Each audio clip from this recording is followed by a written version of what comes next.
Kita lanjut Pak Kade Agus. Kan jadi pertemuan sudah dilakukan ya Pak ya? Betul. Melibatkan semua elemen. Betul, melibatkan semua elemen. Kemudian hasilnya gimana kemarin? Kita sudah sepakat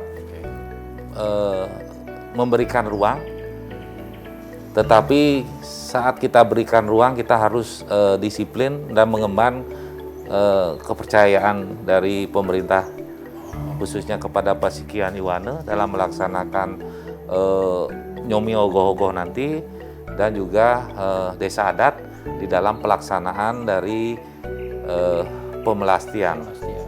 Mungkin saya bisa jelaskan apa yang kita Secara teknis gimana itu? sampaikan. Nah, betul. Iya. Begini, yang Penjabarannya penting ini. Pertama, khusus kepada Pak Sikian Yuwana yang akan melaksanakan Nyomi Ogoh-ogoh.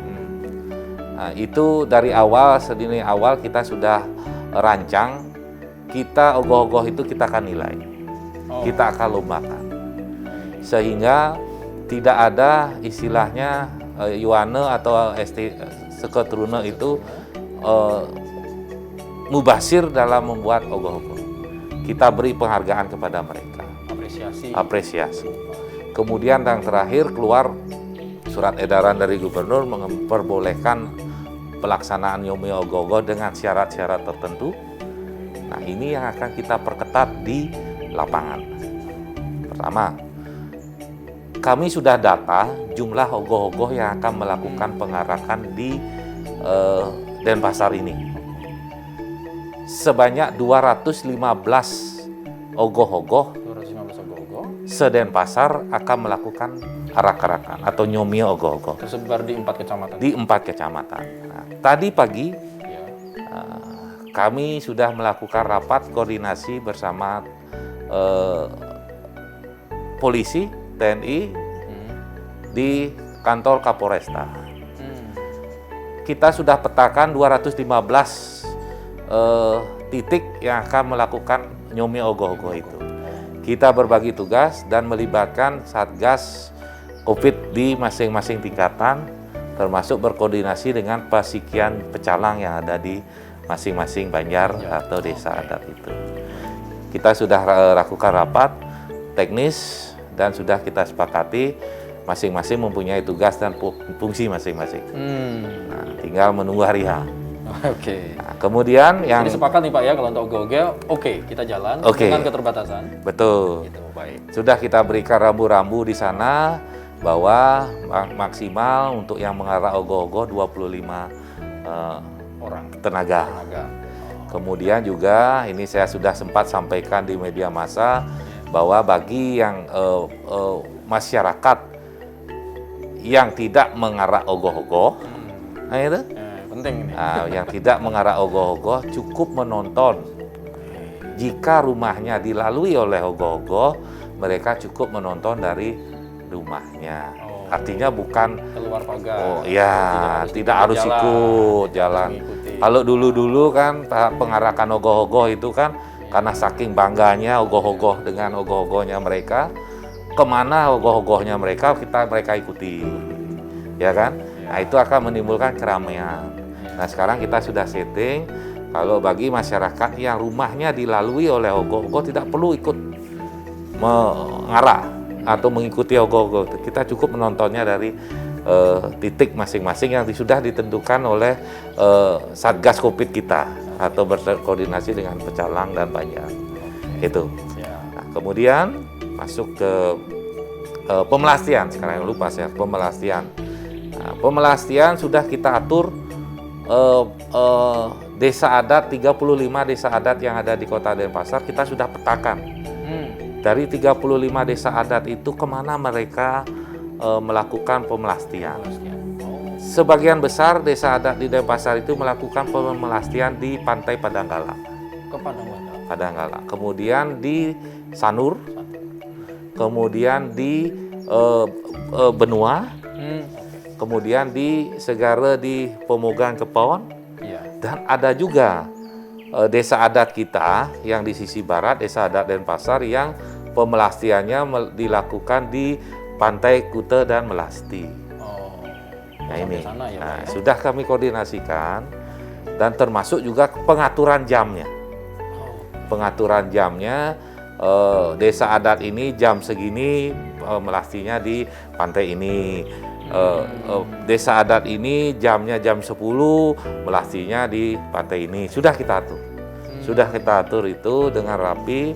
Kemudian kami akan terjunkan Satgas Covid kita, termasuk juga bekerja sama dengan kepolisian dan TNI dalam memantau pelaksanaan pemelastian itu. Kalau jumlah rombongannya dibatasi? Nah, ini penting. Nah, tadi kita sepakati skema.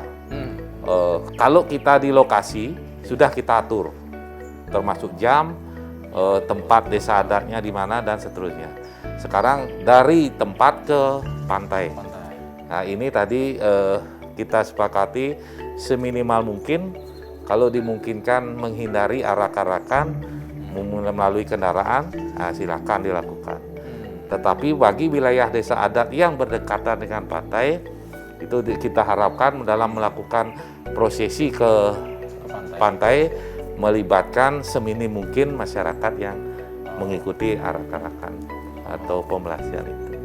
Nah itu pemelastian dan ogoh-ogoh sudah. Nah sekarang yang saat hari H penyepian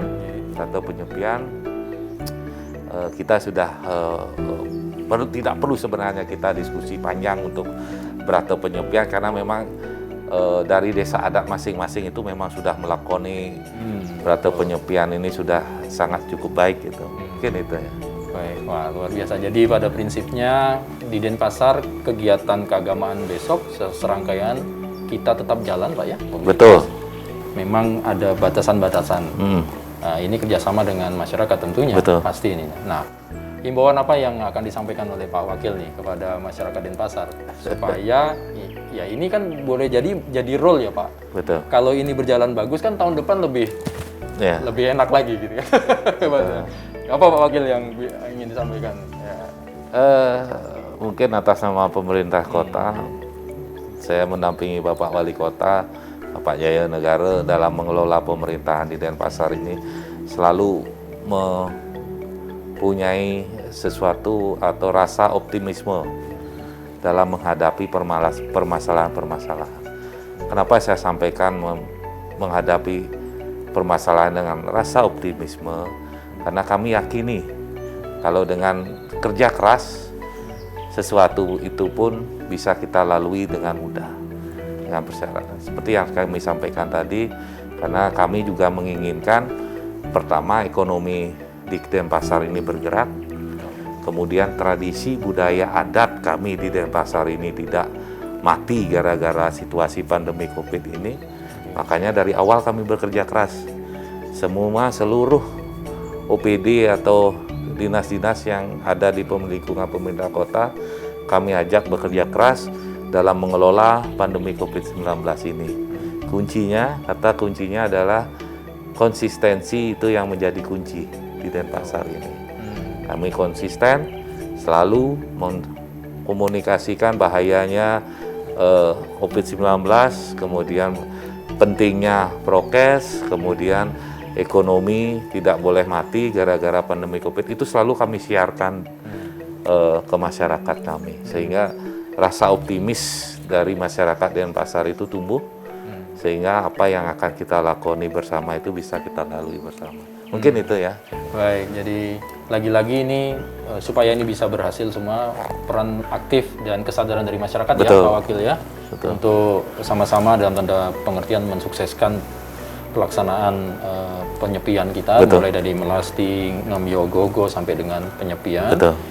Dan tentunya ini diberikan lagi-lagi pemimpin pemerintah daerah memberikan kepercayaan kepada masyarakat untuk sama-sama mengatur nih Pak ya. Yeah. Dari tingkat Banjar nih Pak ya. Betul. Semuanya. Dari saling tingkat mengingatkan Banjar. gitu ya.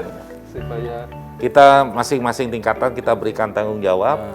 Sehingga saya berharap dengan diberikannya kepercayaan itu, tanggung jawab itu juga dilaksanakan. Luar biasa. Mudah-mudahan ini didengarkan oleh masyarakat Denpasar nih Pak Wakil, dan nanti pelaksanaan perhelatan penyepian ini betul-betul bisa berjalan dengan hikmat, dengan tetap keagungan penyepian untuk menyambut tahun baru ini.